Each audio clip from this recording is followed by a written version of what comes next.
Class 3-র একটা ছাত্রীকে ধর্ষণ করলো ক্লাস 3-র একটা বোনের বাড়িতে বেড়াবার গেছে।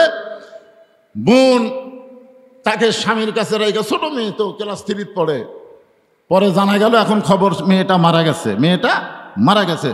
ধর্ষক হচ্ছে ওই মেয়ের তাউই অর্থাৎ দুলা ভাইয়ের বাপ একটা 7 বছরের মেয়েকে ধর্ষণ করলো। আমাদের বাংলাদেশে রমজান মাসে ধর্ষণ চলতেছে, আর সৌদি আরবে এরকম ধর্ষককে কি শাস্তি দিবে? আর আমাদের বাংলাদেশে কি হবে? টেকা মারলি শেষ। জোরে কোন কথা ঠিক কি না? কেন ওখানে আল্লাহর কোরআনের আইন চালু থাকার কারণে সৌদি আরবে কোনো ধর্ষণ হয় না। সৌদি আরবে একজন মেয়ে এক প্রান্ত থেকে আরেক প্রান্তে যাবে, তার অন্তরে কোনো ভয় থাকবে না। কারণ কি? সেদিন ষোড়শী নির্জন পথে যাবে, কোনো জন কটু কথা কবে না। পথে আর প্রান্তরে সম্পদের মোহে পড়ে খুনা রাহাজানি হবে না। সবাই বলেন যদি মেনে চলি কোরআন। বলেন যদি মেনে চলি কোরআন। এটা কি নাজিলের মাস? কি নাজিলের মাস? তাহলে একটু সবাই বলেন যদি মেনে চলি কোরআন আর রাসূলের বিধান, সকলেই শান্তিতে থাকবে। বাংলার আকাশে কলেমার পতাকা যেদিন দুলবে। আমরা কি এরকম আশা করতে পারি যে আগামীতে আমাদের বাংলাদেশ কোনো মানুষের আইন দিয়ে চলবে না, আল্লাহর কোরআন দিয়ে চলবে? এরকম কি আশা করা যায়? যদি অন্তর থেকে আশা করতে পারেন তাহলে আমাদের বাংলাদেশেও শান্তি ফিরে আসবে। যেই কথা বলতেছিলাম, হাক্কা তুকাতিহি, শুধু ভয় করলে হবে না। আমরা ভয় করি আল্লাহকে। এই রমজান মাসে ইফতার না করা পর্যন্ত আমরা কোনো কিছু খাইও না, কোনো কিছু পানও করি না। বিশ্বাস করি কেউ না দেখলো আল্লাহ দেখতেছে। তার মানে বোঝা গেল আত্তাকুল্লাহ, আল্লাহর ভয় আমাদের রোজার মাধ্যমে অর্জিত হয়। কিন্তু হাক্কা তুকাতিহি, এইটা শুধু রমজান মাসে ভয় করলে হবে না। এই ভয়টা সব সময় যদি অন্তরে ধারণ করতে চায় তাহলে 12 মাস তার রোজা হবে না। 11 মাস পরে 1 মাস হলো রোজা। জোরে কোন ঠিক কিনা? এখন এই রমজান মাস হলো কিসের মাস? এটা আমার ভাই খুতবার মধ্যে বলেছে, আমি সব শুনছি, যে এই রমজান মাসে মিথ্যা কথা কি বলা চলবে না, বাদ দেওয়া লাগবে। সুদ খাওয়া, ঘুষ খাওয়া। আপনারা মনে করেন গলার মধ্যে পানি গেল, ওয়া ওয়া করতেছেন, ওই লোকটা আবার সুদও খায়, তাহলে হবে? তাহলে পানি খাওয়া বাদ দিলেন, খাওয়া দাওয়া বাদ দিলেন, সুদ খাওয়া, ঘুষ খাওয়া এগুলো তো রাখলে হবে না, সব খাওয়াই বাদ দেওয়া লাগবে। ঠিক কিনা বলেন? রমজান মাসে আপনি বাদ দিলেন, ট্রেনিংয়ের মাস পাইলেন, আত্তাকুল্লাহ ডিগ্রি অর্জিত হলো। কিন্তু আল্লাহ শুধু যদি বলতেন আত্তাকুল্লাহ, তারপরে যদি আল্লাহ বলতেন লা তামুতুন্না ইল্লা ওয়া আনতুম মুসলিমুন, মুসলমান না হয়ে তোমরা মরিও না, এই আত্তাকুল্লাহ বলার পরে তো আল্লাহ বলেন, আল্লাহ বলেছেন হাক্কা তুকাতিহি। বলেন তো হাক্কা তুকাতিহি এইটা কোনো এক সময়ের জন্য না। আত্তাকুল্লাহ বুড়ি হচ্ছে, মেয়ে মানুষটা বুড়ি হচ্ছে, আত্তাকুল্লাহ ভিতরে ভয় ঢুকছে। বুড়ি বোরকা পরা যায়, বুড়ি একটা বুড়ি বোরকা পরছে। আপনারা বলেন তো একটা বুড়ি মানুষের দিকে একটা বুড়া তাকায়, একটা বুড়াও কিন্তু একটা যুবতীর দিকে তাকায়, কিন্তু বুড়ি আত্তাকুল্লাহ ভিতরে এমন একটা ভয় ঢুকছে, মরা লাগবে ভাই, মরা লাগবে ভাই, পর্দা ছাড়া উপায় নাই। সারা জীবন ঘুষের চাকরি করছে, চাকরি যখন চলে গেছে বুঝলেন আত্তাকুল্লাহ, চাকরি যখন শেষ তখন ওর ভিতরে আল্লাহর ভয় ঢুকছে। তওবা করতেছে, আল্লাহ আমি আর জীবনে ঘুষ খাবো না, আল্লাহ আমি আর জীবনে ঘুষ খাবো না। আপনারা বলেন তোর চাকরি আছে, কথা কোন ওর চাকরি আছে, চাকরি যখন চলে গেছে তখন বলতেছে আল্লাহ আর আমি ঘুষ খাবো না। যখন বুড়ি হয়েছে তখন বোরকা পড়ছে, চাকরি চলে গেছে, ঘুষ খাবি না। বুড়া হচ্ছে জোয়ানকালে চুরি টুরি সবই করছে, এখন বুড়া হয়ে বলতেছে আল্লাহ চুরি ডাকাতি বাদ দিলাম, তওবা করতেছে, আল্লাহ আর জীবনে চুরি ডাকাতি করবো না। আল্লাহ তোমার ভয় ছাড়া আমার অন্তর আর ভয় নাই। দুই কান্দে দুই ফেরেশতা কয় আল্লাহ এ তো পুরা শয়তান, যৌবনকালে চুরি করছে, বুড়া বয়স আর শরীর পাটতেছে না, এখন তওবা করতেছে। কি বুঝতেছেন? আত্তাকুল্লাহ মানে আল্লাহর ভয়। এই ভয়টা মাঝে মধ্যে সব সময় যদি রাখতে চান, হাক্কা তুকাতিহি, এই ভয়টা যদি সব সময় রাখতে চান, তাহলে বর্তমানে বাংলাদেশে যে পরিবেশ আছে এই পরিবেশে হবে না, পরিবেশ পাল্টান লাগবে। জোরে কোন কথা ঠিক কিনা? পরিবেশ পাল্টান লাগবে। যেই পরিবেশে সবসময় আল্লাহর ভয় থাকবে সেটা কেমন পরিবেশ? সেই পরিবেশটা কেমন একটা দৃষ্টান্ত দেই, তাহলে বুঝতে পারবেন। যেই মানুষটা পৃথিবীর সবচাইতে বড় মাস্তান ছিল, আল্লাহ নবীকে হত্যা করার জন্য নাঙ্গা তরবারি রওনা হয়েছিল, ওই মানুষটা এক সময় পৃথিবীর সবচাইতে ভালো মানুষ হয়ে গেল। এ ভালো মানুষটা হওয়ার পিছনে একটাই মাত্র কারণ, আল্লাহর কোরআন। জোরে কান সুবহানাল্লাহ। এই মানুষটা এক সময় এই কোরআনের ওসিলায়, এই যে কোরআনের ওয়াজ শুনতেছেন, রমজান মাসে কোরআন নাজিরের মাস, এই কোরআনের ওসিলায় আল্লাহ তাআলা তাকে বাংলাদেশের মতন ৯৬টা, বাংলাদেশের মতন কয়টা? ৯৬টা দেশের খলিফা বানাই দিলেন। আমাদের বাংলাদেশের একটা সামান্য না, এরকম ৯৬টা দেশের তিনি খলিফা হয়ে গেলেন। কল্লা হাক্কা তুকাতিহি। দেখেন, হাক্কা তুকাতিহি শব্দটা ব্যাখ্যা করতে গিয়ে বলতেছি, উনি এক সময় জুমার খুতবা দিচ্ছেন। আমার ভাই যেরকম আজকে খুতবা দিল, ফেরদৌস ভাই, উনি যখন জুমার খুতবা দিচ্ছেন, এমন সময় মাঝখান থেকে এক মুসল্লি দাঁড়িয়ে বলতেছে, ইয়া আমির আল মুমিনিন, আপনার খুতবা শুনবো না। আমাকে একটা এমপি যদি ভাষণ দেয় আর একজন লোক যদি মাঝখান থেকে বলে, এমপি সাহেব আপনার ভাষণ আমরা শুনবো না, আপনি বলেন তো কি জন্যে শুনবা না? এ কথা এমপি বলবি? এমপি বলার আগে ওর চামচারে আজ থেকে যাই হোক ধরবি। আমরা অতীতে দেখছি তো, সামনেও আবার দেখবো, সামনেও আবার দেখবো নাকি? আবার দেখবেন। ফ্যাসিস্টকে যখন কবর দিছেন, আর কোন ফ্যাসিস্ট যেন বাংলাদেশে না আসে, এই চিন্তা আমাদের মাথার মধ্যে রাখার দরকার আছে না নাই? দরকার আছে না নাই? ওমর ফারুক চোখের পানি বের করলেন, মুখটা মুচকি মুচকি হাসতেছেন, চোখ দিয়ে পানি পড়তেছে, মুখটা হাসতেছে আর বলতেছে, ভাইজান আমার খুতবা শুনবা না? আমার অপরাধ কি? বলে, আপনার অপরাধ হলো আমাদেরকে খাটো পাঞ্জাবি দিয়ে আপনি লম্বা জুব্বা পরে খুতবা দিচ্ছেন। আমাদেরকে খাটো পাঞ্জাবি দিবেন আর আপনি লম্বা জুব্বা কেমনে পাইলেন? এটা যতক্ষণ না বলবেন ততক্ষণ আপনার খুতবা আমরা শুনবো না। আত্তাকুল্লাহ হাক্কা তুকাতিহি, আল্লাহর ভয়। ওমর ফারুকের মুখটা হাসতেছে আর চোখটা পানি পড়তেছে। হাসার কারণ হলো, যতদিন পর্যন্ত লোকমা দেওয়ার মানুষ থাকবে ততক্ষণ পর্যন্ত নেতারা হাক্কা তুকাতিহি অর্জিত হলে ইচ্ছা মতো চলতে পারবে না। আজকে মসজিদের মধ্যে লোকমা আছে, মসজিদের মধ্যে লোকমা আছে না নাই? কতক্ষণ আছে না নাই? আসরের ৪ রাকাত নামাজের ইমাম যদি ৩ রাকাত বসে, সামনে কাতারের মুসল্লি খেয়াল করেন, সামনে কাতারের মুসল্লি মনে করতেছে ইমাম ঠিকই আছে, দ্বিতীয় কাতার মুসল্লিরও খেয়াল নাই, কিন্তু তৃতীয় কাতারে একজন অটো ভ্যান চালায়, ওই আমার ভ্যান চালায়, টাকা হিসাব করে দেয়। ওই চিন্তা করতেছে আসরের নামাজের বৈঠক হলো ২টা, একটা ২ রাকাত, একটা ৪ রাকাত, ৩ রাকাতে হুজুর বসলো, কেউ তো কিছুই কয় না। এখন বলেন তো, ও যদি জানে বৈঠক ৪ রাকাতে একটা, ২ রাকাতে একটা, ৩ রাকাতে হুজুর বসলো, ও তখন বসে থাকা জায়েজ হবে? আল্লাহু আকবার। যে আল্লাহু আকবার লোকমা দিছে, ইমাম মনে মনে বলতেছে, যতই লোকমা দে আমি ডবল টাইটেল পাস, দাওরা পাস, ৪১ সালের আগে আমি উঠবো না। এই মনে করে ইমাম যদি বসেই থাকে, আপনারা বলেন তো মুসল্লি আপনারা কার পক্ষে যাবেন? ভ্যানালার পক্ষে না নেতার পক্ষে? কেন যাবেন? কেন যাবেন? ভ্যানালার পক্ষে কেন যাবেন? সামান্য অটো ভ্যান চালায়, তার পক্ষে কেন যাবেন? যেই নেতা ডবল টাইটেল পাস, দাওরা পাস, তার পক্ষে না যায়, ভ্যানালার পক্ষে যাওয়ার কারণ হলো হাক্কা তুকাতিহি। হাক্কা তুকাতিহি আল্লাহর আইন, আল্লাহর নিয়মকে আপনারা খেয়াল করতেছেন। যে ইমাম তুমি যত বড়ই নেতা হোক, তুমি যদি নবীর তরিকা মোতাবেক নামাজের ইমামতি করো, তাহলে তোমাকে আমরা ইক্তেদা করব। আর তুমি যদি স্বৈরাচারী হয়ে যাও, তোমাকে আমরা লোকমা দেব সংশোধনের জন্যে। লোকমা গ্রহণ করার পরেও তুমি যদি সংশোধন না হইয়া বিনা ভোটে ৪১ সাল পর্যন্ত থাকতে চাও, তাহলে তোমাকে আমরা পরিবর্তন করব। তোমার মতো নেতা দরকার নাই, ভালো নেতা আমরা সামনে দেব। ধরে কোন ঠিক কিনা? কি বুঝলেন?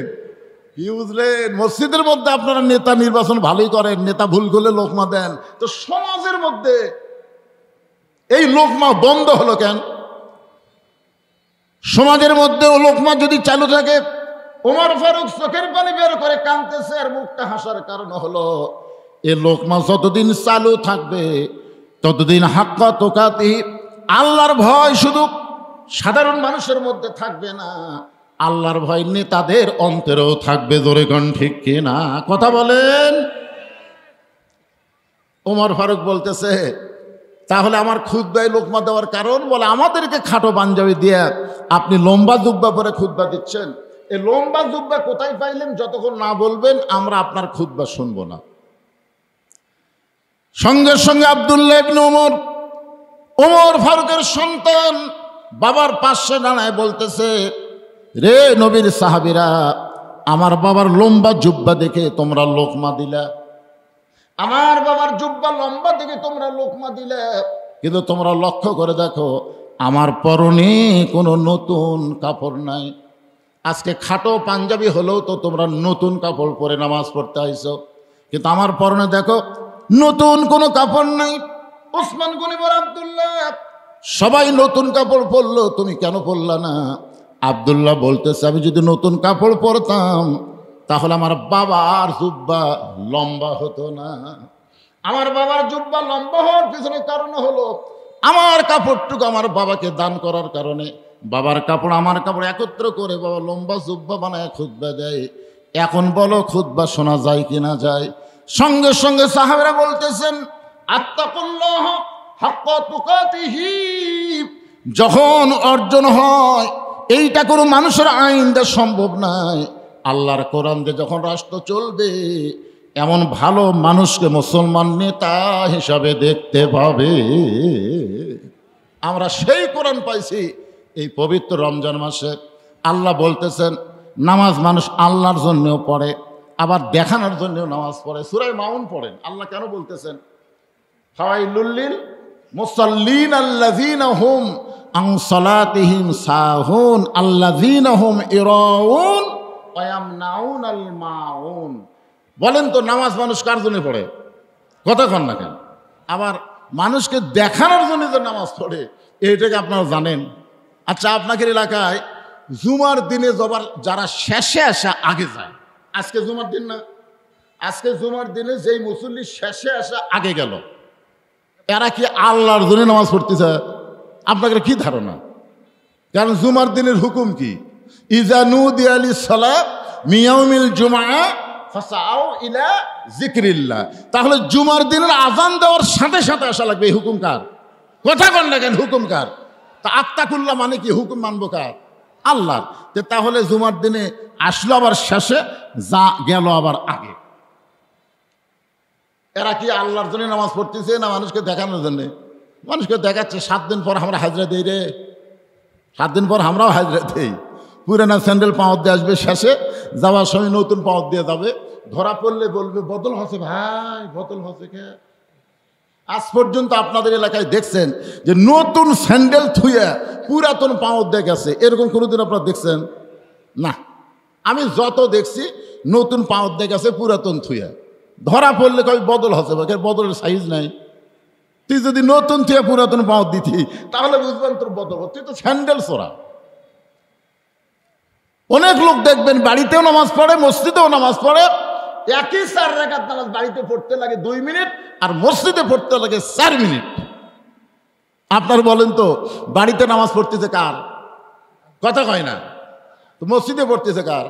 তাহলে বাড়িতে 2 মিনিটে শেষ করে আর মসজিদে 4 মিনিট লাগায়। কারণ কি? বাড়িতে মনে করে কেউ দেখতেছে না, আল্লাহ দেখতেছে, ধর ধর করে মারি। আর মসজিদে মনে করে আমি তো পরে এসে ঢুকে 4 রাকাত সুন্নতে নিয়ত করলাম রে, সাইড থেকে ওরা দেখতেছে রুকু কেমনে করে, সেজদা কেমনে করে, ঠিক মতো করে কিনা। ভিতরে এরকম চিন্তা আসলেই বুঝবেন আপনি আল্লাহর জন্য না, মানুষকে দেখানোর জন্য নামাজ পড়তেছেন। জোরে কোন কথা ঠিক কিনা? অনেক লোক দেখবেন সারা বছর মসজিদে নাই, রমজান মাসে নতুন জায়নামাজ নিয়ে ফ্যানের তলে, নতুন জায়নামাজ নিয়ে ফ্যানের তলে। জোরে কোন জায়গা? যেখানে যেখানে ফ্যান আছে সেখানে সেখানে দেখবেন। তখন সারা বছর তো পাওয়া যায়নি, রমজান মাসে নামাজ পড়ে রয়েছে। আপনারা বলেন তো প্রথম তারাবির থেকে আজ পর্যন্ত মুসল্লি বাড়তিছে না কমতিছে? এ কথা কন না কেন রে ভাই? তাহলে প্রথম যারা আসলো, এখন যারা আসতেছে না, এরা আল্লাহর জন্য আসে নাই, এরা মানুষকে দেখানোর জন্য আসছে। তোর এখন কথা ঠিক কিনা? হ্যাঁ, কি বুঝতেছেন? নামাজ মানুষ আল্লাহর জন্য পড়ে, মানুষকে দেখানোর জন্য পড়ে। তাহলে কি বোঝা গেল? নামাজ আল্লাহর জন্য পড়ে, মানুষকে দেখানোর জন্য পড়ে। হজ মানুষ আল্লাহর জন্য করে, আবার মানুষকে দেখানোর জন্য হজ করে। আপনারা দেখবেন কোনো মানুষ হজ করে আসার পরে তাকে যদি আলহাজ শব্দ না বলা হয়, মনে মনে রাগ করে। করে কি করে না? মনে মনে রাগ না। আমার মাদ্রাসার একটা দাওয়াতপত্র এক হাজির সাহেবের কাছে পাঠানো হয়েছে, খালি আলহাজ শব্দটা লেখা হয়নি। সবই ঠিক আছে, মোহাম্মদ উমুক উমুক লেখা ঠিক আছে, খালি আলহাজ লেখা হয়নি। চিঠি দেওয়া মাত্রই ওপর পড়াই ছিঁড়ে ফেলছে। বলতে চাচা ছিলেন, এত লাখ টাকা দিয়ে হজ করছি, আমার নামের আগে আলহাজ কোথায়? তাহলে হজ মানুষ কার জন্য করছে? আল্লাহর জন্য করছে। আবার মানুষকে দেখানোর জন্য কিন্তু হজ। দেখবেন যে লোকটা হজ করে আইছে, কেউ শুনবার চায় না আপনি কবে হজ করছেন, কিন্তু একলা একলা চাষ করে বসে গল্প করতেছে। এইবারে পাথর মারবার যাইয়া যা পিড়ে পিড়ি ভাই, মানে একলা একলা গল্প করতেছে। আয় হায়, আরাফার ময়দানে সেই রোদ, মানে মানুষকে শোনাচ্ছে যে আমি হজ করে আছি। তার মানে বোঝা গেল হজ মানুষ আল্লাহর জন্য করে, আল্লাহর হুকুম পালন করার জন্য করে, আবার মানুষকে দেখানোর জন্য হজ করে।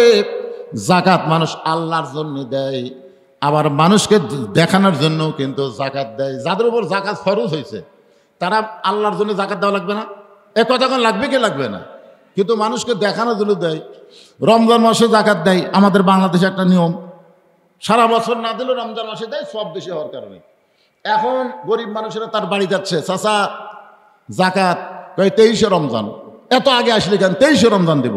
যাই আসে তাকে বলে 23শে রমজান, 23শে রমজান। যত লোক সবাইকে বলছে 23শে রমজান দেব। আচ্ছা আপনার বলেন তো, এই যে রমজান মাসে যাকাত দিবে শতকরা 2.5 টাকা, তার জন্য 23শে রমজান নির্ধারণ করার দরকার আছে? আর গরিব মানুষ তার বাড়িতে আসবে কেন? সেই তো গরিবের বাড়ি বাড়ি যাবে। জোরে করে কথা ঠিক কিনা? কিন্তু গরিবই বাধ্য হয়ে তার বাড়িতে আসলো, যাকাতের টাকা না দিয়ে ফিরে দেখো 23শে রমজান। 23শে রমজান বলার কারণ হলো ওই আল্লাহর জন্য যাকাত দিচ্ছে। আপনারা একটু চিন্তা করে দেখেন তো, 23শে রমজান সবাই যখন আসলো, তখন ছেলেকে বলতেছে, জামাইকে বলতেছে ভিডিও করো, ভিডিও করে ফেসবুকে ছেড়ে দাও যে আমি আজকে এত টাকা যাকাত দিলাম। তাহলে যাকাত আল্লাহর জন্য হুকুম পালন করতেছে, আবার মানুষকে দেখানোর জন্য মানুষ যাকাত দেয়। কিন্তু শুধুমাত্র রমজানের রোজা আল্লাহ কেন বললেন লাআল্লাকুম তাত্তাকুন? আশা করা যায় রোজার মাধ্যমে তোমরা মুত্তাকি হবে। এই যে রমজান মাসের 16 ঘন্টা না খেয়ে থাকা, 16 ঘন্টা পানি পান না করে থাকা, আপনার বলেন তো মানুষকে দেখানোর জন্য কোনো পাগল কি রোজা রাখে? মানুষকে দেখানোর জন্য আপনি রোজা আছেন? আচ্ছা এখন না হয় আপনি মানুষের সামনে কোনো কিছু খেলেন না। এই রমজান মাসে আমাদের প্রধান উপদেষ্টা না, স্বরাষ্ট্র উপদেষ্টা শুধু বলেছে প্রকাশ্যে ধূমপান, রমজান মাসে পবিত্র রক্ষা করার জন্য প্রকাশ্যে ধূমপান না করাই ভালো। এই কথা নাকি কোনো এক মেয়ে মানুষ করলো, আর সেই মেয়েটা এত গরম হলো যে রমজান মাসে রাস্তায় প্রকাশ্যে ধূমপান করতেছে, আর স্বরাষ্ট্র উপদেষ্টার পদত্যাগ দাবি করতেছে। জোরে কোন কথা ঠিক কি? কথা কর না কেন ভাই রে? হায় হায়, কি একটা রমজান মাস পেলাম।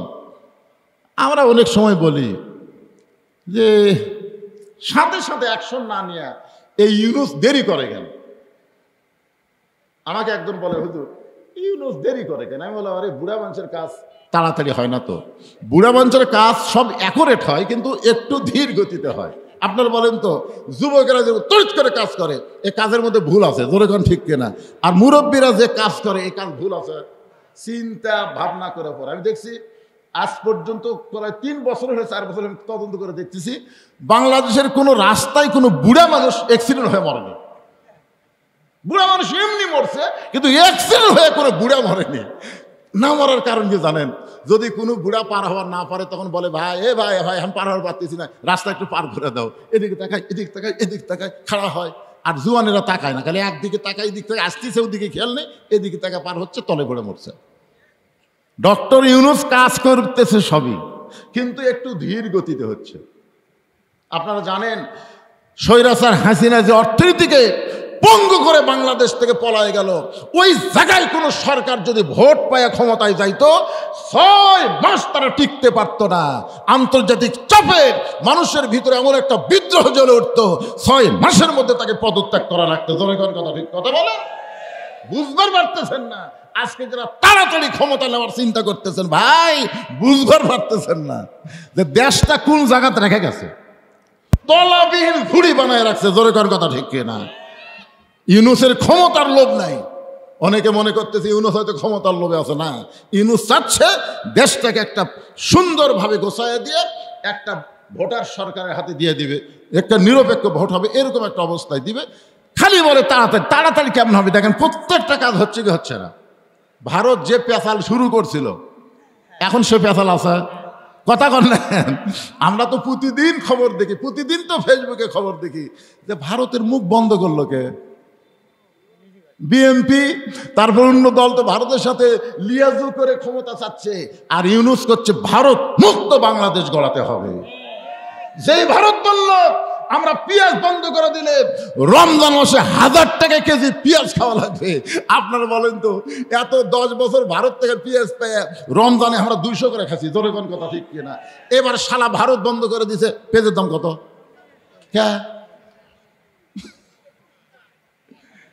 মুসলমান কোন ভারতের দিকে তাকাবে না, মুসলমান আমেরিকার দিকে তাকাবে না। ওমা মিন দাব্বাতিন ফিল আরদি ইল্লা আলাল্লাহি রিজকুহা। আল্লাহ আমাদের রিজিকের ব্যবস্থা করবে। জোরে কোন কথা ঠিক কি না? কি এই জন্য বেশি লাফালাফি করা লাগবে না, সব ঠিক হবে। প্রকাশ্যে ধূমপান করছো, কালকে ওরই বিরুদ্ধে আর এক দল মেয়া মিছিল বার করছে। জোরে কোন কথা ঠিক না? ইউনূস কিছু করা লাগবে, ওরা ওরই চুল ছেঁড়াছড়ি করবে, জাগা মতো মার হবে। কি বিরক্ত হচ্ছে? আমি হাক্কা তুকাতিহির উপরে বলতে গিয়ে লাআল্লাকুম তাত্তাকুন নিয়ে কথা বলতেছি। তার মানে নামাজ আল্লাহর জন্যও মানুষ পড়ে, মানুষকে দেখানোর জন্য নামাজ পড়ে। হজ মানুষ আল্লাহর জন্য করে, মানুষকে দেখানোর জন্য করে। যাকাত মানুষ আল্লাহর জন্য দেয়, আবার মানুষকে দেখানোর জন্য যাকাত দেয়। কিন্তু রমজান মাসের এই 16 ঘন্টা রোজা কোনো পাগলও নাই মানুষকে দেখানোর জন্য রোজা রাখে, বরং আল্লাহর ভয়ই সে রোজা রাখে। জোরে কোন ঠিক কিনা? এই জন্যই বলা হয়েছে আশা করা যায় এই রোজার দ্বারা, সিয়াম সাধনার দ্বারা তোমরা মুত্তাকি হতে পারবে। আল্লাহ তাআলা আমাদের সবাইকে মুত্তাকি হিসাবে কবুল করুন। সকলে বলে আল্লাহুম্মা আমিন। এখন সামান্য কিছু আমার মা বোনদের জন্য কথা বলা লাগবে। আপনাকে বিরক্ত হচ্ছেন? শোনেন, কারণ মাগুলো যদি ভালো না হয়, আপনি যতই চেষ্টা করেন ভালো হয়ে থাকতে পারবেন না। আপনার বলেন তো, এই যে পীরগঞ্জের একজন মরদ মানুষ, নাম হলো ডক্টর ওয়াজেদ। ডক্টর ওয়াজেদ নাম শুনছেন? কথা কয় না। ওনার বাড়ি হলো পীরগঞ্জে। উনি একবার জাফরুল ইসলামের কাছে চাকরির জন্য গেছিল, গণস্বাস্থ্যের জাফরুল ইসলাম তার কাছে চাকরির জন্য গেছে। যা বলতেছে, ভাই খুব কষ্টে আছি, আমাকে একটা চাকরির ব্যবস্থা করো। তখন জাফরুল ইসলাম মুসকি মুসকি হাসার বলে, তোমার বউ হচ্ছে বাংলাদেশের প্রধানমন্ত্রী, আর তুমি প্রধানমন্ত্রীর বউ হয়ে চাকরি খুঁজ বেড়াচ্ছে। তখন ওয়াজেদ সাহেব কান্দার কয়, ভাই এর মতন বউ যেন কারো ঘরত না যায়। দেখেন, একটা প্রধানমন্ত্রী তারপরে বলতেছে এর মতন বউ যেন কারো ঘরত না যায়। এখন আপনাদের ঘরত যে বউগুলা আছে, সে বউগুলা কি রব্বানা আতিনা ফিদ দুনিয়া হাসিনা অফিল আখিরাতে হাসানা? না, রব্বানা আতিনা ফিদ দুনিয়া হাসানা অফিল আখিরাতে হাসানা। দুনিয়াতে যদি বউ সুন্দর না হয়, আপনার আখিরাত কোনোদিন সুন্দর হবে না। এই বইয়ের পেট থেকে যে বাচ্চাগুলো আসবে, এই বাচ্চাগুলো সুন্দর হওয়ার পিছনে, ভালো হওয়ার পিছনে কিন্তু বউ। জোরে কার কথা ঠিক কিনা? বাপ কি করবেন আপনি? বাবা আনন্দে মাতিয়া সাগরে ভাসাইয়া সেই যে চইলা যায় খবর লয় না। মাজন ধরিয়া উদরে কতই কষ্ট করে, 10 মাস পরে পায় প্রসবের বেদনা। এমন দরদি ভবে কেউ হবে না আপনার মা গো। এই যুবকেরা যারা বিয়া করছে নতুন নতুন, তোমার বইয়ের পেটে বাচ্চা আইছে, বাচ্চা আসার সাথে সাথে আল্লাহ তোমার বইয়ের মাসিক ব্যারাম বন্ধ করে দিছে। বুঝবার পারছেন? মুরব্বীরা তো আমরা সব জানি, প্রতি মাসে মেয়েদের 3 দিন 5 দিন 7 দিন একটা অসুখ হয় না? হয় কি হয় না? আপনার বলেন তো, এই অসুখ হলে রোজা থাকা যাবে? জোরে বলেন, যাবে? নামাজ পড়া যাবে? কোরআন শরীফ পড়া যাবে? কিন্তু বাচ্চা যখনই পেটে আসলো তখনই কিন্তু আল্লাহ এই অসুখ বন্ধ করে দিল। বুঝলেন? পেটে বাচ্চা আসার সাথে অসুখ বন্ধ হওয়ার কারণ হলো পেটে বাচ্চা থাকা অবস্থায় মার যেন ইবাদতের কোনো কমতি না হয়, কারণ মায়ের ইবাদতের সাথে পেটের বাচ্চার আল্লাহ একটা সম্পর্ক করে দেয়। জোরে কোন সুবহানাল্লাহ। হ্যাঁ, এখন আপনারা বলেন যে আমরা যারা উপরে বসে আছি, যে কয়জন, এরাও সব কয়টাই, আমাদের মধ্যে একটা সন্তানও আমরা সিজার করা না। কথা কন না কেন? আমরা যে কয়টা আছি, আমাকে মাও কি সিজার করছে? তা আমরা কি ভালো নাই? আমি যুবকদের বলতেছি, তোমাদের বইয়ের পেটে যদি বাচ্চা আসে, সিজার শব্দ মুখ টানার সাথে সাথে তুমি 3 বার নাউযুবিল্লাহ পড়বা, আর 4 বার সুবহানাল্লাহ পড়ার কবলতে একটা চুমা খাবা। চুমা খেয়ে বলবা সিজার করা চলবে না, সিজার করা চলবে না। আল্লাহ পেটে বাচ্চা দিছে, নর্মালি বাচ্চা হবে। আমি নর্মালে হয়েছি, তুমিও নর্মালে হয়েছো, তোমার বাপ নর্মালে, তোমার মাও নর্মালে, আমার মা নর্মালে, আমার বাপ নর্মালে, আমরা সব ভাই নর্মালে, সব বোন নর্মালে হয়েছি। সিজার করে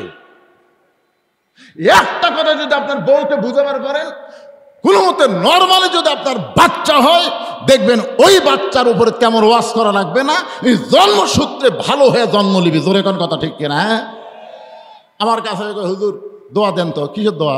তাই খালি কান্দে। দোয়া পড়ে দিলাম, কান্না থামে না। তাই না হুজুর, দোয়া দেওয়া হবে না, পানি পড়া দেন। আয়াতুল কুরসি পড়া, সূরা ফাতিহা পড়ে পানি পড়া দিলাম, আরো কান্দে। আচ্ছা বলতে যে হুজুর এলা দোয়া দরুদ আর কান্না থামবি না। আমি বললাম, মা তুমি সত্যি করে বলো তো, দোয়া দরুদ যখন তোমার বাচ্চার উপর খাটতেছে, তোমার বাচ্চা কি নর্মালি না সিজার? তখন হুজুর সিজার করা হবি না, সিজার করা বাচ্চা দোয়া দরুদ দিয়ে কান্না থামান যাবি না। আপনার বলেন তো কেন যাবি না? কারণ ওই জন্মের আগেই জন্ম নিছে, ওর জন্ম হতো 2 দিন পরে নর্মালে, কিন্তু টেকা খাওয়ার জন্য ডাক্তার বলছে পানি শুকে গেছে, বেঁকা হয়ে আছে, কাটা ছাড়া বুদ্ধি নেই। সারা ডাক্তার আর টেকা কামের জন্য এই কাম করছে। জোরে কর কথা ঠিক কিনা? ওই কিন্তু 2 দিন পরে নর্মালি জন্ম নিত, কিন্তু ওই যে টেকা খাওয়ার জন্য পেট কাটা দেখে ঘুমিয়ে ছাড়েনি। ঘুম ছাড়বে কেন? 2 দিন পরে তো ঘুম ছাড়বে। তখন পেটের মধ্যে বাড়ি করে পাও ধরে একটা ঘুরান দেয়। একটা ঘুমন্ত বাচ্চাকে পাও ধরে ঘুমান দিলে ওর ঝাঁকি মাথাত লাগে, ওই ঝাঁকিতে করে কান্দা, ওই যে কান্না শুরু করছে। এখন মোবাইল ছাড়া ওর কান্না থামান যায় না, মোবাইল ছাড়া ওই ভাত খায় না। ধরে কথা কান্না কেন? তাহলে আমি মা বোনদের জন্য আমার 1 নম্বর ওয়াজ হলো, পর্দার ওয়াজে পরে আসতেছি। 1 নম্বর ওয়াজ হলো, পেটে বাচ্চা আসলে মা খবরদার সিজার শব্দ উচ্চারণ করবে না, নরমালে বাচ্চা হবে। জন্মের সাথে সাথে বাচ্চা অনেক রোগ মুক্ত হয়ে জন্ম নিবে। জোরে কথা ঠিক কথা বলেন। আমার মায়েদের জন্য 1 নম্বর আলোচনা, আল্লাহ নবীর মেয়ে ফাতেমার কাছে নবী বলতেছেন, ফাতেমা তোমার কি কখনো মনে হয় তোমার বাবা বিশ্ব নবী বলে আল্লাহ তোমাকে জান্নাত দিবে? তোমার বাবা বিশ্ব নবী বলে আল্লাহ তোমাকে জান্নাত দিবে, এই কথা কি কখনো তোমার মনে হয়?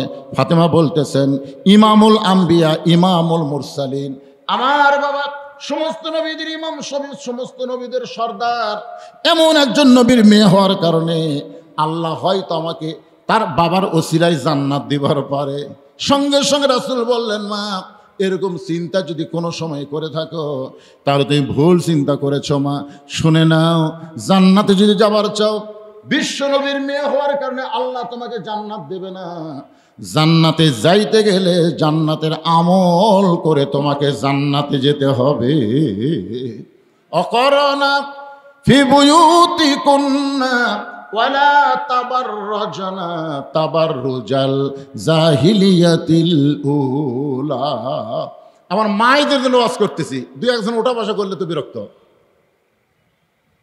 কি মায়েদের জন্য ওয়াজ করবো না? কি কয়? আপনাকে ওয়াজ হয়ে গেছে, ওরা শুনবে আর আপনারা চলে যাবেন। কে রে পাগলা, এই মায়েরা ভালো হলে বইয়েরা ভালো হলে লাভ কার? আমাকেরই তো লাভ। বুঝতেছেন না কেন ভাই? যান এখন আমার এই যে মায়েরা কিছুদিন পরে মার্কেটে যাওয়া শুরু করবে। আপনাকে এলাকার মায়েরা যায় কিনা? আমাকে এলাকার যায়। এক যুবক তার ছেলেকে নিয়ে আমার বেলকুনির সামনে বাবু তো করতেছে, সন্তান খালি কাঁদতেছে, হাতে একটা ফিডার আছে দুধের, মুখের মধ্যে ঢুকে দেয়, সন্তান আরো জোরে কাঁদে। আমি বললাম, কে রে পাগলা, এত সন্তান কাঁদতেছে, মায়ের কাছে নিয়ে যা। না ফিডার আছে, যতই ফিডার থাকে, দুধের ফিডার দিয়ে বাচ্চার কান্না থামার পারবি না পাগল। বাপের কোল হচ্ছে শক্ত আর মায়ের কোল হচ্ছে লরম রে। তুই যতই বাবু তো কয়, কান্না থামবি না, যা মায়ের কাছে নিয়ে যা। তখন বলতে যে হুজুর আর মা তো নাই। আমি বললাম, নাউজুবিল্লাহ, মাফ করে দেবো। কবি মরছে হুজুর? মরার কথা কানকে, মরবি খেয়ে। তার মা এখন বাড়িতে নাই। আমার ভাবির সঙ্গে বগুড়া মার্কেটে গেছে। তো বগুড়া মার্কেটে তোমার ভাবির সাথে গেল, বাচ্চাটা নিয়ে গেলি তো পারতো, বাচ্চা তোমার না দিয়ে বাচ্চা নিয়ে যাবে। আপনি জানেন না হুজুর, মার্কেটে এত ভিড়, এই ভিড়ের ঠেলায় বাচ্চা যদি গরমে মারা যায়, এই জন্য বাচ্চা আমার দিয়ে গেছে। আমি কোনো ভিড়ের ঠেলায় বাচ্চা মরবে এটা যদি তোমার বিশ্বাস হয়, ভিড়ের ঠেলায় তোমার বইয়ের খবর কি? তো এই চিন্তা তো আমি আগে করি, তা আগে করবি না কেন? আমিও বলতেছি এই চিন্তা এখন আপনাদের করার দরকার আছে না নাই? সেই জন্যে আলহামদুলিল্লাহ। এখন আসেন, যাই থাকেন, রোজার মাস জোর অবস্থা করা যাবে না। আর আমি অল্প সময়ের মধ্যে কথা বলাই বন্ধ করে দেবো, কারণ আমার অবস্থা ভালো না। বুঝতেছেন তো? মন চাইলেও এখন যদি 30 নেয়, আমার কোল যা ফাটে যদি আমি বেহোশ হয়ে যাই, কেউ কিন্তু বলবে না 1 চামচ পানি দে রে মুখ। কেউ বলবি? কেউ বলবি না। না পানি না খায় মরে যাক রে, রোজা আছে, না খায় মরে যাক রে, কিন্তু মুখত কেউ পানি দিবি না। আমাকে সেটা বুঝাই কথা বলা লাগবে ভাই, জান, কারণ এখনো সময় আছে অনেকক্ষণ। আলহামদুলিল্লাহ, যে কথা বলতেছি আমার মায়েদের জন্য কথা হলো, আমার মায়েরা রমজান মাসে রোজা আপনাদের জন্য খুব কঠিন না, মেয়েদের জন্য রোজা থাকা খুবই সহজ। কারণ মেয়েরা আপনাকে এই আহলে হাদিস এলাকার মেয়েরা খুব একটা রোজা না রাখলেও আমাদের এই হানাফি মাযহাবে মেরাজের রোজা, বরাতের রোজা, এ রোজা সে রোজা, খালি কথায় কথায় রোজা। কিন্তু পর্দার ব্যাপারে একটু মেয়েরা দুর্বল, ঠিক কিনা বলেন? আপনারা বলেন তো, মেয়েদের পর্দা যদি না থাকে যত ইবাদত করুক আল্লাহ কবুল করবে? মেয়েদের 1 নম্বর গোলামি হলো পর্দা করা। আল্লাহর হুকুম পর্দার মধ্যে যখন মেয়েরা থাকবে, এই যে ফাতেমাকে জোহরা ডিগ্রি দেওয়া হয়েছে, এই জোহরা ডিগ্রির পিছনে হলো পর্দানিশী হওয়া। ফাতেমা পর্দানিশী ছিলেন। মা আয়েশা 6 লক্ষ হাদিসের হাফেজা ছিলেন, কিন্তু ফাতেমাকে যে ডিগ্রি দেওয়া হয়েছে মা আয়েশাকে সে ডিগ্রি দেওয়া হয় নাই। কারণ ফাতেমা হজ করে নাই, ফাতেমা কোনো হজ করে নাই, তারপরও নারীদের নেত্রী বলা হওয়ার পেছনে কারণ হলো পর্দা। ধরে বলেন নাম কি? পর্দা। আমার মায়েদের জন্য বলবো, মা পর্দার মধ্যে থাকবেন, পর্দার মধ্যে থাকবেন। কারা কারা কোন পুরুষেরা মেয়েদের কাছে যাইতে পারবে না? একবার ইমাম গাজ্জালিকে প্রশ্ন করা হলো, হুজুর মেয়েদের পর্দা সম্পর্কে একটু বলেন, মেয়েদের পর্দা সম্পর্কে একটু বলেন। ইমাম গাজ্জালি বললেন, মেয়েদের পর্দা হলো অন্দরমহল, মেয়েদের পর্দা হলো অন্দরমহল। যেমন মেয়েদের জন্য কবর, ছাত্র বলল অন্দরমহল কবর, আমরা বুঝতে পারলাম না। ইমাম গাজ্জালি বললেন, তাহলে শোনো, একটা মেয়ে মানুষ মারা গেলে তার লাশটা ধরে কারা কারা কবরের মধ্যে নামাতে পারবে? আপনাদের এলাকায় কোনো মেয়ে মানুষ যদি মারা যায়, সে মেয়ের লাশ ধরে কারা কারা কবরে নামাবার পারে? আপনারা জানেন না? জানেন? কথা কয় না। জানেন? যদি শালি মরে আর দুলা ভাই যদি লাশটা ধরে কবরে নামাবার চায়, আপনার নাম্বার দিবেন? এই তোকে আমার আদরের শালি, কত আদর করছি, সেই শালিটা হঠাৎ মারা গেল, আমি একটু লাশটা ধরে কবরে নামাই, কেউ নামাতে দিবেন না। আচ্ছা দুলা ভাই না হোক, চাচাতো ভাই, খালাতো ভাই, ফুফাতো ভাই, তাহলে বোঝা গেল কোনো ভাইও চলবে না, দুলা ভাইও চলবে না। এখন মেয়েরা যখন অন্দরমহলে থাকবে, যারা মেয়েদের লাশ ধরে পারবে না, তারা মেয়েদের কাছে সরাসরি যাবার পারবে। এই পর্দা আমার মা বোনদেরকে মেনে নিতে হবে। আমার মায়েরা পর্দার ভিতরে থাকবেন। 2 নম্বর হলো স্বামীর কথা অনুযায়ী চলবেন। বলা হয়েছে স্বামীর খেদমত করবেন, স্বামীর খেদমত করবেন। এখানে বলা হয়েছে স্বামী যখন চাইবে খেদমত তখন খেদমত করবেন। স্বামী না চাইলে জোর করে স্বামীর খেদমত করার কোনো দরকার। আমার কথা কি বুঝবার পারলেন? এখন খেদমতের কথা এই জন্যে আমি আপনাদের সামনে বলতেছি যে কতগুলা বিবি দেখবেন খেদমতের নামে বিশাল একটা গন্ডগোল সৃষ্টি করতে চায়। এখন স্বামী শুয়ে আছে, কারেন্টের ফ্যান চলতেছে, সেই ফ্যান বন্ধ করে দিয়ে বউ এখন তাল পাকার বাতাস করতেছে। স্বামী কয়, কে গো কারেন্ট গেছে? কয়, না কারেন্ট তো যায়নি। তো কারেন্ট যখন আছে তাল পাকার বাতাস কেন? বলে ফ্যানই তো আমার সতীন, এই ফ্যান যদি আপনাকে বাতাস দেয় তাহলে আমি জান্নাতে কেমনে যাই? এই জন্যে ফ্যান বন্ধ করে দিয়ে পাখার বাতাস করতেছি। এখন স্বামীর গায়ে পাখার বাতাস করে, কিছুক্ষণ পরে স্বামীর কপাল টিপতেছে, মাথার চুল টানতেছে, মানে স্বামী যেগুলোতে শান্তি পায় সেগুলো যখন করতেছে। স্বামী বলতেছে, কে গো এইরকম খেদমত করার কারণ কি? আমি তো খেদমত চাইনি, তারপরও তুমি করতেছো। বলে শুধুমাত্র জান্নাতের আশায়। কোন এক বক্তা ওয়াজ করছে, স্বামীর পায়ের তলে বইয়ের জান্নাত। এইটা শোনার পরে মেয়ে মানুষ তো বিশ্বাস করছে আসলে স্বামীর পায়ের তলে বইয়ের জান্নাত না, মায়ের পায়ের তলে সন্তানের জান্নাত। জোরে কোন কথা ঠিক কিনা? কোনো মরদ মানুষের পায়ের তলে জান্নাত নাই, জান্নাত আছে নারীর পায়ের তলে, সে নারী যদি মা হয়। সুবহানাল্লাহ বলেন। তাহলে মায়েদের দাম ইসলামে কম না বেশি? বাপের চাইতে কম না বেশি? মেয়েদের দাম ভাইয়ের চাইতে কম না বেশি? বেশি। খালি একটা জায়গা পুরুষ মানুষের চাইতে মেয়েদের দাম একটু কম। আল্লাহ কোরআনে বলেছে, আর রেজালু কাওয়ামুনা আলান নেসা, পুরুষেরা থাকবে নারীদের উপরে। এটা হলো স্বামী স্ত্রী, স্বামী থাকবে উপরে, বউ থাকবে নিচে, এই একটা জায়গা। আর সেই জায়গায় মেয়েরা নারী পুরুষের সমান অধিকার মিছিল করতেছে। জোরে কোন কথা ঠিক কিনা? আর মায়েরা আসেন, একটু মনোযোগ দিয়ে শোনেন, মা একটু শোনেন। এখন স্বামী বলতেছে, আল্লাহ রে, এরকম বউ পাওয়া হলো ভাগ্যের ব্যাপার।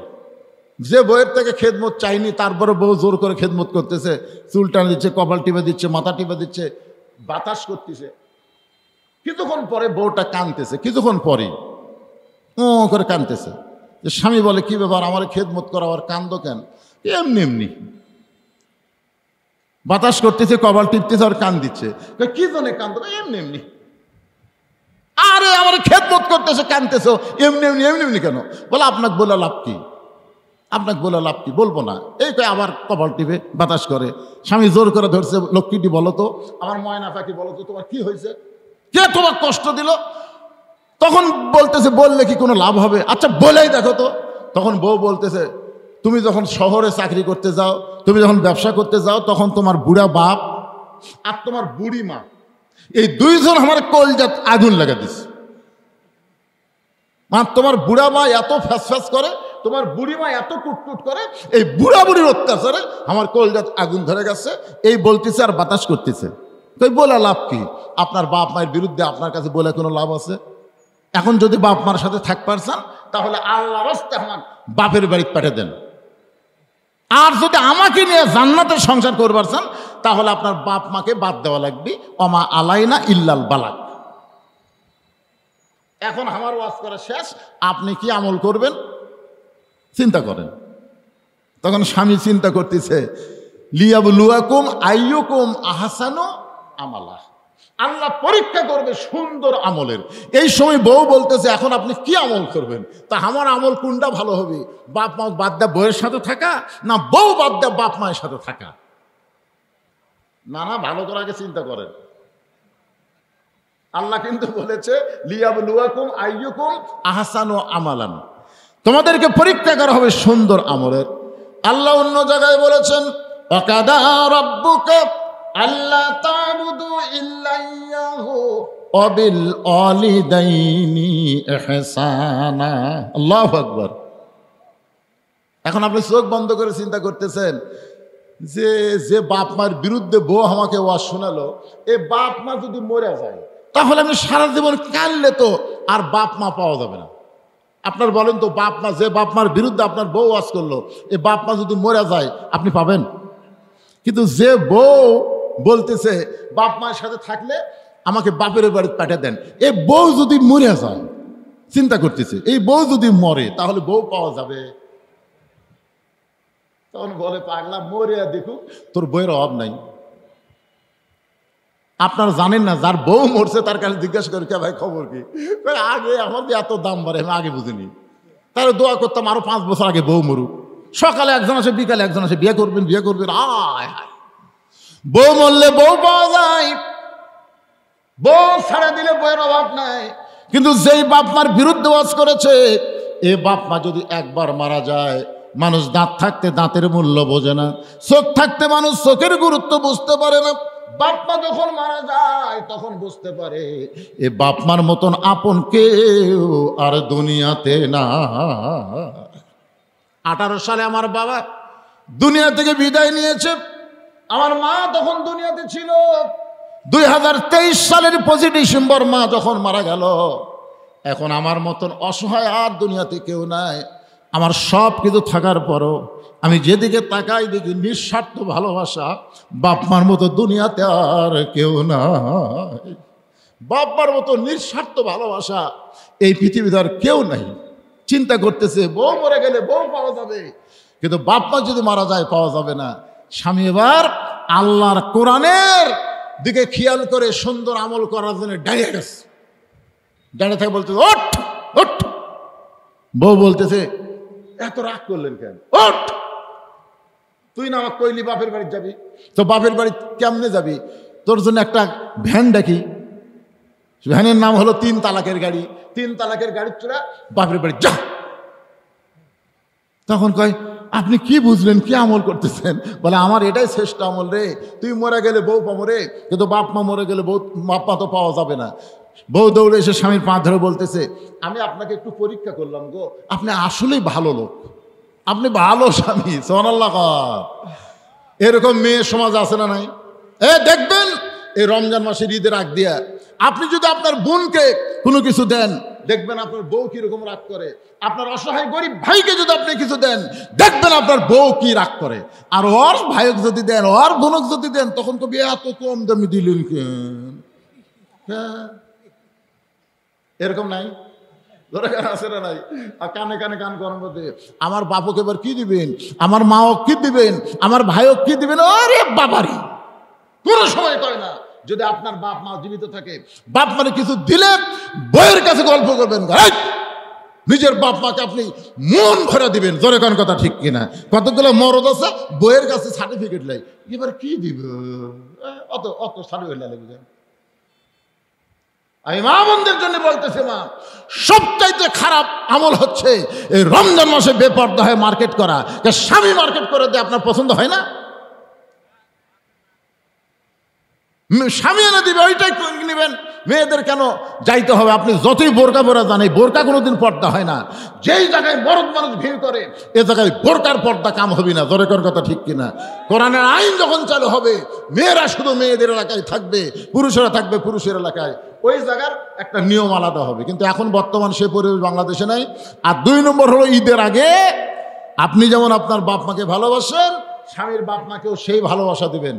বাংলাদেশে আমি হিসাব করে দেখছি, শতকরা 80 ভাগ ছেলে তার শ্বশুর শাশুড়িকে ভালোবাসে। 80 ভাগ জামাই শ্বশুর শাশুড়িকে ভালোবাসে। দেখবেন ঈদের মধ্যে শ্বশুর শাশুড়ি কিনবেই 80 ভাগ। আর এই 20 ভাগ বউ বাংলাদেশে নাই, শ্বশুর শাশুড়িকে ভালোবাসে। জোরে কোন কথা কন না কেন?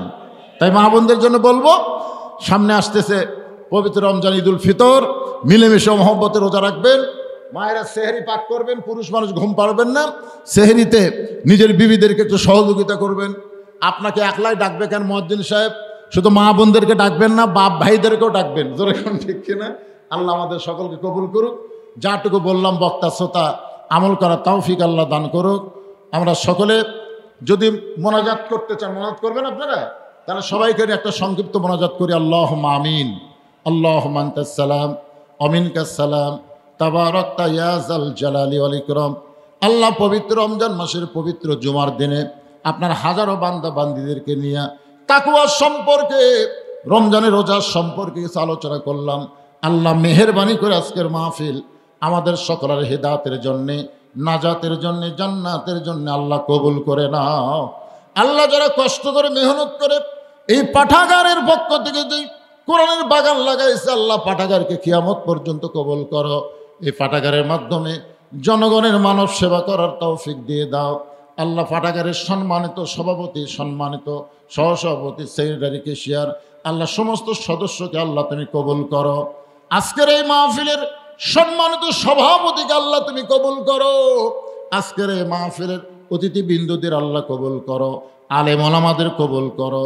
আমার সামনে বসে দুই হাত তুলে এতিমের মতন রমজান মাসে যারা আমিন আমিন করতেছে, আল্লাহ সকলের রোজাকে কবুল করে নাও। রমজান মাসে কোরআন নাজিলের কারণে রমজানের দাম, কোরআন নাজিলের কারণে লাইলাতুল কদরের দাম। আল্লাহ সেই কোরআনের দাম বুঝে আগামীতে কোরআন অনুযায়ী আমাদেরকে চলার তৌফিক দিয়ে দাও। আমার মা বোনদেরকে পর্দার মধ্যে আল্লাহ তুমি কবুল করো। অসুস্থ যারা আছে সুস্থতার নিয়ামত দান করো আল্লাহ। আল্লাহ অনেক হাজির সাহেব, অনেক মুরব্বী সাহেব, অনেক যুবক, অনেক আলেম ওলামা হাত তুলেছে আল্লাহ। যার দুইখানা হাত তোমার ভালো লাগে সেই দুই হাতের উসিলাই সকলের দোয়াকে আল্লাহ তুমি কবুল করো। সুবহান রাব্বিকা রব্বিল ইজ্জাতি আম্মা ইয়াসিফুন ওয়া সালামুন আলাল মুরসালিন ওয়ালহামদুলিল্লাহি রাব্বিল আলামিন বিরহমাতিকা ইয়া আরহামার রাহিমিন। আসসালামু আলাইকুম ওয়া রাহমাতুল্লাহি ওয়া বারাকাতুহু।